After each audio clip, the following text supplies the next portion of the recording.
Hello दोस्तों, आप सभी का स्वागत है हमारे इस यूट्यूब चैनल पर। आई होप आप लोग अच्छे होंगे, मस्त होंगे, स्टडी करते होंगे। ठीक है, तो कई सारे मेरे दोस्त जो यूपीएससी की प्रिपरेशन कर रहे हैं, कई सारे मेरे यूट्यूब पर कमेंट आया है। ठीक है, और मेरे कई सारे टेलीग्राम पर भी मैसेज किए हैं लोग कि हमें सोशोलॉजी ऑप्शनल, जैसे कि मेरा सोशोलॉजी ऑप्शनल है, मैं उसका आंसर राइटिंग का वीडियो डालता रहता हूँ, तो मेरे कुछ फ्रेंड्स देखे हैं। ठीक है, तो उन्होंने कमेंट किया है कि हमें भी बताइए सोशियोलॉजी ऑप्शनल के बारे में कि कैसे हम कहाँ से यूज करें, कैसे कौन सा स्रोत यूज करें। तो इस वजह से मैंने बोला कि कमेंट में काफ़ी टाइम हो जाएगा, मैं कमेंट में नहीं बता पाऊंगा। आप लोगों के लिए एक वीडियो अपलोड कर दूंगा, आप लोग देख लीजिएगा। ठीक है, तो उन्हीं सब की डिमांड पर ये वीडियो को मैं शूट कर रहा हूँ। अपनी हम सोशियोलॉजी ऑप्शनल मेरा जो कि हिंदी है, हिंदी में, ठीक है, इंग्लिश नहीं है, हिंदी है, तो मैं अपना मटेरियल के बारे में बात करता हूँ। और उसके बाद उसके लिए क्या-क्या मैंने स्रोत इकट्ठा किया हूँ, जो भी मुझे ज़रूरत है, जो भी हमारे सोशियोलॉजी के लिए मेरे तरफ से ज़रूरी है, मैं उसके अकॉर्डिंग मैं किया हूँ और आप लोगों को बता रहा हूँ। तो आइए आप लोगों के सामने मैं अपने सोशियोलॉजी के बारे में बताता हूँ। देखिए, ये मेरा है सोशियोलॉजी का इतना ही चीज़ हमारे ऑप्शनल के लिए मैंडेटरी है, ठीक है, कंपल्सरी भी है, ज़रूरी भी है। ठीक है, अब आप लोग अपने हिसाब से देखिएगा कि हमें क्या-क्या चाहिए। मैं अपना बता रहा हूँ जो हम करते हैं, ठीक है? इस वजह से। तो देखिए, मैं क्या करता हूँ कि मेरे पास तो पहली बात तो मैंने सोशियोलॉजी का क्लास ले रखा था पीडब्ल्यू पे ऑप्शनल का, ठीक है? गौतम आनंद सर हमें सोशियोलॉजी का ऑप्शनल पढ़ाए थे, ठीक है? उनका मैं हैंड रिटन नोट्स बना के रखा हूँ, जो कि ये मेरी 4 कॉपीज़ में हुई है, ये देखिए। ये 4 कॉपी में मेरी हुई है, इतनी मोटी-मोटी कॉपी। मैंने पूरा हैंड रिटन नोट्स लिखा है, आप कहीं से भी देख लीजिए। देखिए, ये मेरी पहली कॉपी है, ये मेरी दूसरी कॉपी है, देख लीजिए आप। ये देखिए दूसरी, ये तीसरी, हैंड रिटन पूरा नोट्स है।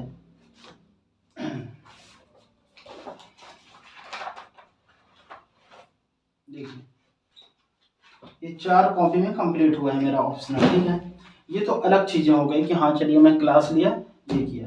लेकिन आप लोग, अगर आप लोग सोशियोलॉजी ऑप्शनल कर रहे हैं, तो अगर आप लोग क्लास ले रहे हैं तो बिल्कुल बेस्ट है।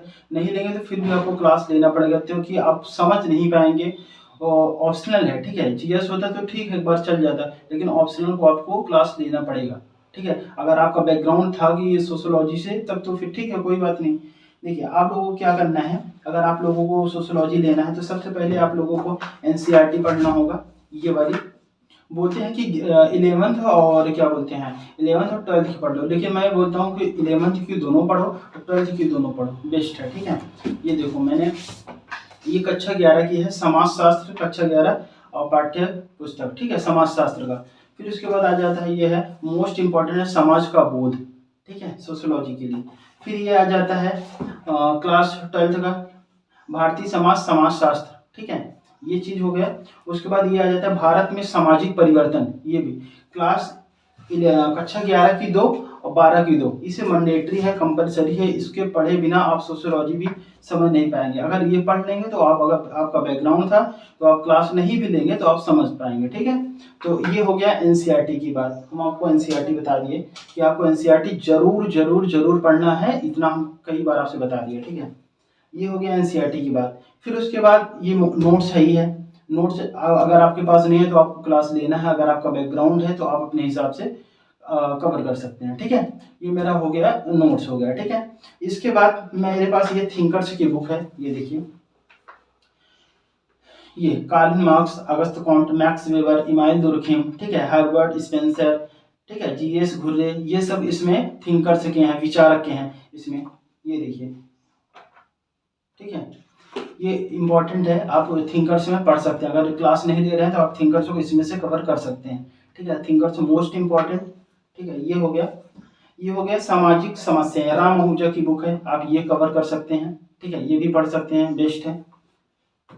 उसके बाद आ जाते हैं अपने हम उसके बाद आपके पास ये चीज़ मोस्ट इम्पॉर्टेंट है, आपके पास ये जरूर होना चाहिए, किसी का भी हो, लेकिन पीवाईक्यू क्वेश्चन जरूर होना चाहिए आप लोगों के पास। मेरे पास ये क्वेश्चन 2006 से 2021 तक था ये। ठीक है, इसमें पूरा क्वेश्चन सॉल्व ही है, देखिए आप सॉल्व पूरा क्वेश्चन ईयर वाइज और टॉपिक वाइज भी कवर है। आप टॉपिक वाइज, यूनिट वाइज होता है ना कि हाँ चलो ये यूनिट से कितने क्वेश्चन आए, इसमें है। ये देखो, पहला समाजशास्त्र विद्याशाखा, ठीक है, ये हो गया 21 तक था। फिर उसके बाद मैंने पीडब्ल्यू पर बैच लिया था, तो वहाँ पर 10 ईयर पीवाईक्यू क्वेश्चन दिए थे। ठीक है, इसमें हमारा इसमें भी पूरा यूनिट वाइज सिर्फ क्वेश्चन है। ठीक है, ये देखिए, अगर आप एक एक यूनिट को कवर कर रहे हैं तो आप रिवीजन करते चलिए, उसके साथ उस यूनिट का सारा क्वेश्चन पीवाईक्यू लगाते चलिए, आपका इंपॉर्टेंट है। देखो मैंने लेक्चर मेरा कैसा है, लेक्चर 12 से लेक्चर 18 तक मेरा यूनिट कवर हुआ, उसका मैंने पीवाईक्यू लगाया। ठीक है, ये मोस्ट इंपॉर्टेंट है, ये चीज मोस्ट मोस्ट मोस्ट इंपॉर्टेंट है। ठीक है, उसके बाद आप आंसर राइटिंग की कॉपी रखिए। मेरे पास तो कई कॉपियाँ भर भी गई हैं, मैंने अपलोड भी किया था कई सारे वीडियो को, आप लोग देख लीजिए अगर नहीं देखे हैं तो। आप लोग ये देखिए, ऑप्शनल के लिए आप लोगों को, क्वेश्चन के लिए आप लोगों को रखना है। ठीक है, ये आप लोगों के लिए हो गया आंसर राइटिंग के लिए। ठीक है, ये चीज हो गई। उसके बाद ये हो गया टेस्ट सीरीज। ये देखिए, ये पूरे टेस्ट हैं, ऑप्शनल के पूरे टेस्ट हैं जो हमारे बैच के साथ इंक्लूड था। तो मैंने, जब मेरा ऑप्शनल बैच चल रहा था तब यूनिट वाइज कवर होता गया और उसके बाद टेस्ट होता गया था, तब मैंने भी तब भी लिखा था। उसके बाद मेरा बैच तब एंड हो चुका है, फिर भी मैंने ये नहीं देखा कि हाँ मैंने एक बार बैच कवर कर लिया, टेस्ट भी दे दिया, हो गया खत्म। फिर मैंने उसका प्रिंट आउट, मेरे पास प्रिंटर है, मैंने फिर उसका प्रिंट आउट करके निकाल के रखा है। फिर अब जब रिवीजन करते हैं तो यूनिट वाइज टेस्ट लगाते जाते हैं। अभी आप लोगों के पास शनिवार को इस बार मैंने वीडियो भी अपलोड किया था, आप लोग देख ही होंगे, तो वो भी मैंने वीडियो अपलोड किया था। ये देखिए मेरे पास इतने टेस्ट हैं। इससे क्या होगा कि आप कोई सा भी यूनिट बचेगा नहीं, कोई सा भी यूनिट छूटेगा नहीं। ठीक है, और उसके बाद जब आपका एक बार जब प्री निकल जाएगा तो मेंस का टेस्ट सीरीज मार्केट से लेके उसको भी लगा देना। ठीक है, ऑप्शनल मोस्ट इंपॉर्टेंट, बहुत ज़्यादा इफेक्ट करना पड़ेगा आपको। ठीक है, तो ये देखिए मेरे पास टेस्ट सीरीज है। देखिए मेरे लेक्चर वाइज, देखिए जब मैं बैच मेरा चल रहा था, अभी तो मेरा एंड हो गया, खत्म हो गया। उसके बाद ये देखिए पूरे क्वेश्चन, पूरा सारा कुछ लिखा, पूरा क्वेश्चन है। ठीक है, और इजीली समझ में आ जाता है। जब आप नोट्स को रिवीजन करते हो तो आपको समझ में आ जाता है कि रिवीजन भी किया, उसके बाद उसको लिखा भी। ठीक है, अगर आप शॉर्ट नोट्स के थ्रू भी ये काम कर जाता है, आप उसके क्वेश्चन को पढ़ो और उसके बाद रिवीजन कर लो, ये भी काम हो जाता है। इतने सारे हमारे पास टेस्ट भी हैं, ये देखिए। ठीक है, मैं कई सारे टेस्टों को करके भी रखा है। ऐसे मैंने जीएस का भी किया हूँ। जीएस का जब मैं बैच क्लास ले रहा था, मैंने वो भी उस टाइम भी टेस्ट दिया था। उसके बाद मैंने उसका बाद में प्रिंट आउट निकाल कर फिर उसको जब रिवीजन करता हूँ तो उसको टेस्ट देता जाता हूँ। इससे क्या होता है कि मेरा कई बार टेस्ट हो जाता है, कई बार टेस्ट से टाइम से निकल जाते हैं हम। ठीक है, फिर उसके बाद आपको क्या करना है कि अगर आप ऑप्शनल का टेस्ट दे रहे हैं, ठीक है, आप टाइमिंग लगा कर दें। अगर पहले दिन दे रहे हैं तो कोई बात नहीं, एक बार, दो बार, 10 बार, 10 टेस्ट तक तो दे सकते हैं, कोई टाइम नहीं है, आप आराम से दीजिए। ठीक है, घबराइए नहीं। अगर आपके पास टाइम है, आप 26 में देने वाले हैं, तो आप आराम से दीजिए, कोई बात नहीं। लेकिन आपको फिर बाद में टाइम लगा कर देखना पड़ेगा एक क्वेश्चन का, ये क्वेश्चन मेरा कितने टाइम में हो रहा है। फिर उसके बाद एक दिन, 2 दिन, फिर उसके बाद 2 क्वेश्चन लगाओ टाइम लगा कर के, देखो कैसे हो रहा है। ठीक है, ये करना है आपको।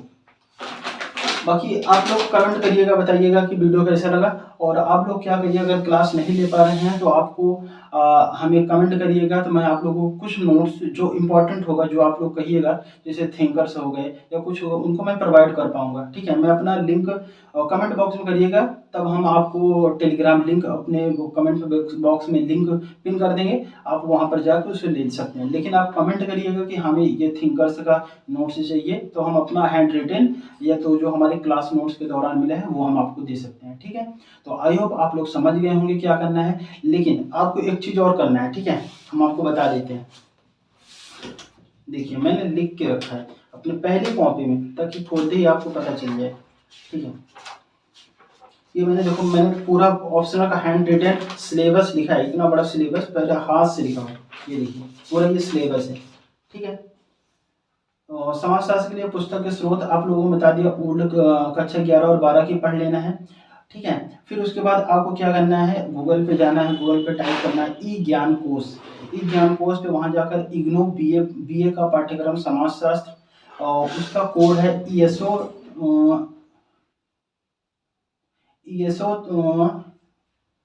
13 समाजशास्त्री विचारक चिंतन ईएसओ 13 को आपको डाउनलोड करके पढ़ना है। सामाजिक स्त्रीकरण, उसके बाद ईएसओ 14, इसको आपको डाउनलोड करना है। अगर आप लोगों को नहीं मिलता तो कमेंट बॉक्स में करिएगा, हम आपको डाउनलोड करके अपने टेलीग्राम पे डाल दूंगा, आप वहां से ले सकते हैं। ठीक है, फिर आपको क्या करना है, इग्नो का जो एमए का प्रोग्राम होता है सोशियोलॉजी का, उसमें से MSO 4 और भारत में समाजशास्त्र उसमें है, MSO 4 में भारत में समाजशास्त्र है। उसके बाद MSO 2 इसमें है सामाजिक शास्त्रीय पद्धति, पढ़ना है इसको, इसको जरूर पढ़ना है। आपके पास अगर क्लास नहीं है तो ठीक है, अगर क्लास आपके पास नहीं है तो आप यहाँ से भी इग्नू से भी कवर कर सकते हैं। फिर उसके बाद आ जाता है और भारतीय समाज में एक SC दुबे हिंदी बुक, पतली सी है बुक, वो भी कवर कर सकते हैं, ठीक है। लेकिन इग्नू को अगर इग्नू वाला अगर नहीं मिलता तो आप हमें कमेंट करिएगा, हम आपको वीडियो में दिखाएंगे। तो थैंक यू सो मच।